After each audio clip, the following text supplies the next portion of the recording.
love-struck Newf took it upon himself to make some history. Now, this is where we're saying the dog took it upon himself. There's many schools of thought on this. Some people believe that the dog happily jumped over a fence to mate. If any of you have ever been around a male stud dog that's around a female in heat, you know that this is probably true, that they would jump over the fence. However, Swiss accounts state, and many of the Swiss also believe, that this was purposely done.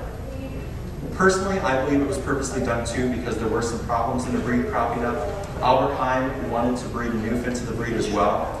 And incidentally, there are breeders today that still are breeding some interesting things into their lines that we may not know about. In Switzerland, I will tell you that we just use a stud dog that is a pure Bernese Mountain Dog.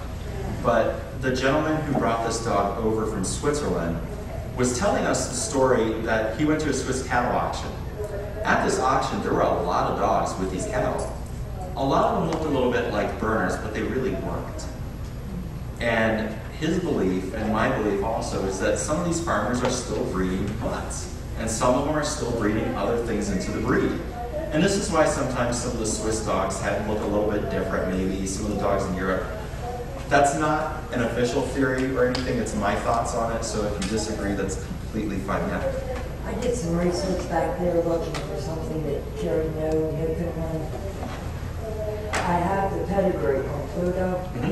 The amazing thing about that dog is he was 8 years old, and he had never been bred prior or after to another Newfoundland. There's no record of any Newfie puppies from him. So I agree with you. I think it was intentional.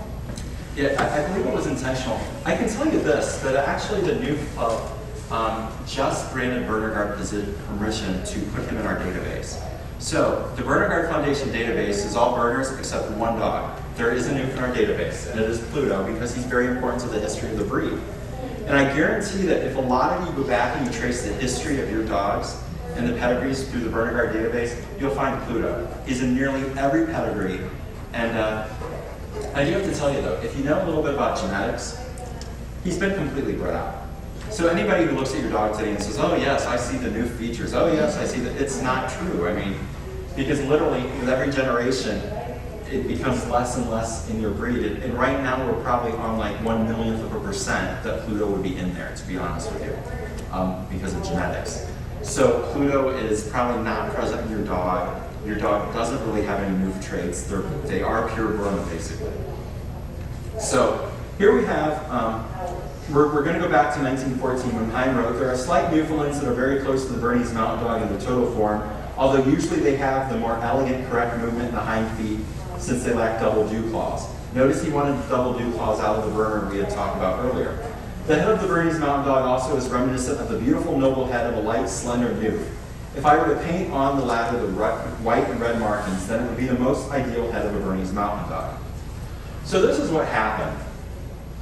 Christine von Lukes was a Bernese Mountain Dog female.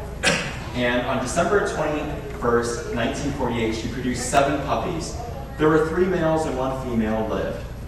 Babette was one of these puppies, and she looked like a traditional Newf. She was all black with white on her chin and her toes.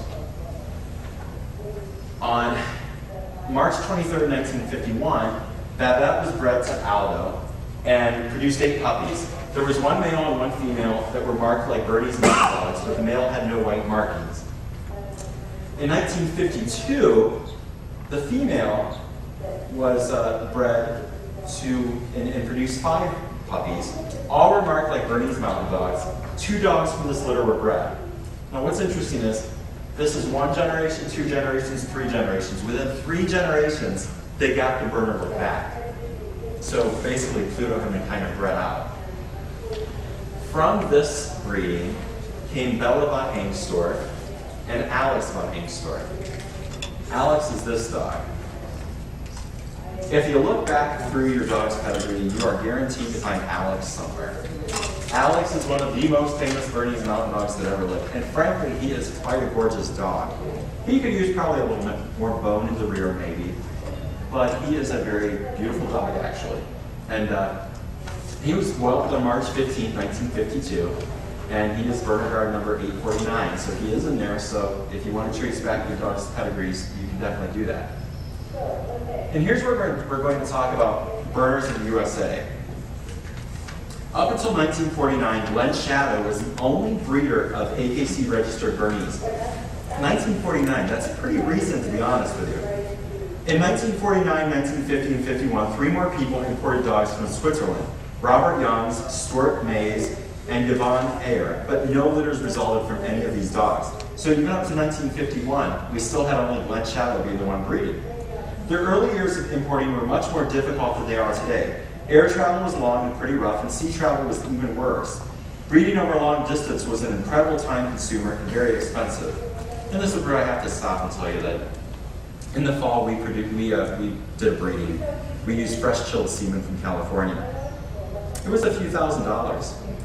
So you can imagine, and it didn't take. So you can imagine that back then, it cost a lot to do a breeding overseas with frozen or chilled semen or something like that. It had to be extremely difficult. They didn't actually use frozen or chilled semen. I should take that back. They would ship the dog to you. World War II put a stop to importing these dogs for many years because of everything going on with the war. After 1954, registrations picked up, and in 1954, a Swiss woman living in Vermont named Nellie Frey bred her female, and from this litter came a few more dogs owned by Mr. and Mrs. William Horstick. And they became the first Bernese to gain an obedience title, and Anna of Arleboden, owned by the Pickerings of Washington State, was the second. Now, is anyone familiar with the name Horstick? Do you know Mary Alice Eschweiler? She is a very, very important person in the breed. She's on the board of the Bernese Mountain Dog Club of America, and her parents are the ones who first owned the breed and first imported dogs. In 1962, there were 9 owners of Bernese Mountain Dogs listed with the AKC. Among these 9 was owner Bishop W.W. Horstick and his daughter Mary Alice, and like I said, you may know her as Mary Alice Eschweiler. Now, the strongest concentration of these 9 people was in the Pacific Northwest. One of these people was Mrs. B. Knight of Sanctuary Woods Bernese Mountain Dogs. Mrs. Knight introduced Carol Pyle to the breed when Carol made a trip to Oregon to look at Sanctuary Wood St. Bernards and inquired about the name of the other breed. Carol and several others on the West Coast decided to form a breed club during the summer of 1967 in order to stay in touch with others who owned this wonderful breed. And this club later was the Bernese Mountain Dog Club of America. The first newsletter came out in March of 1968. And this is just kind of another picture, actually. This is Sanctuary Woods, one of the Black Knight dogs from B. Knight. And then this is the first newsletter of the Bernese Mountain Dog Club of America from March 1968. The AKC helped them to locate other BMD owners, and by January 1968 at the Golden Gate Show in San Francisco, 2 Bernese Mountain Dogs were entered for the first time. Information was handed out about the new club and 8 members were present. The first board was Dr. Mary Dawson, who we still have with us today, Harold Hallison, who passed away several years ago, Treasurer F.M. Lockhart, Secretary Carol Pyle, who also was the newsletter editor that you saw on the previous page, and we had board members Peggy Buchanan, Barbara Gold, William Hall, B. Knight, and Barbara Packard. Some of you might know Barbara Packard because she and Martin Packard actually started the BernerUBMD database in the early 70s, believe it or not.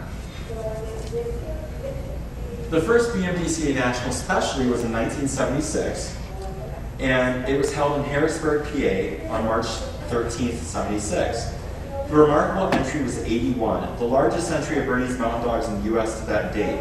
A total of 74 dogs actually participated, and by all written accounts, those present were awed to see the many splendid Bernese Mountain Dogs gathered in one place. Presiding BMDCA President Mary Alice Horstick, now Eschweiler, commented on the first specialty in the April 1976 issue of the Alpenhorn. Her comment was, "What can I say about the first national specialty?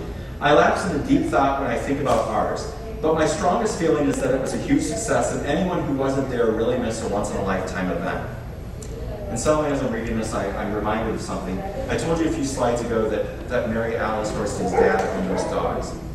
I was corrected last year by Mary Alice herself that even though the dog was in her dad's name, it was her dog.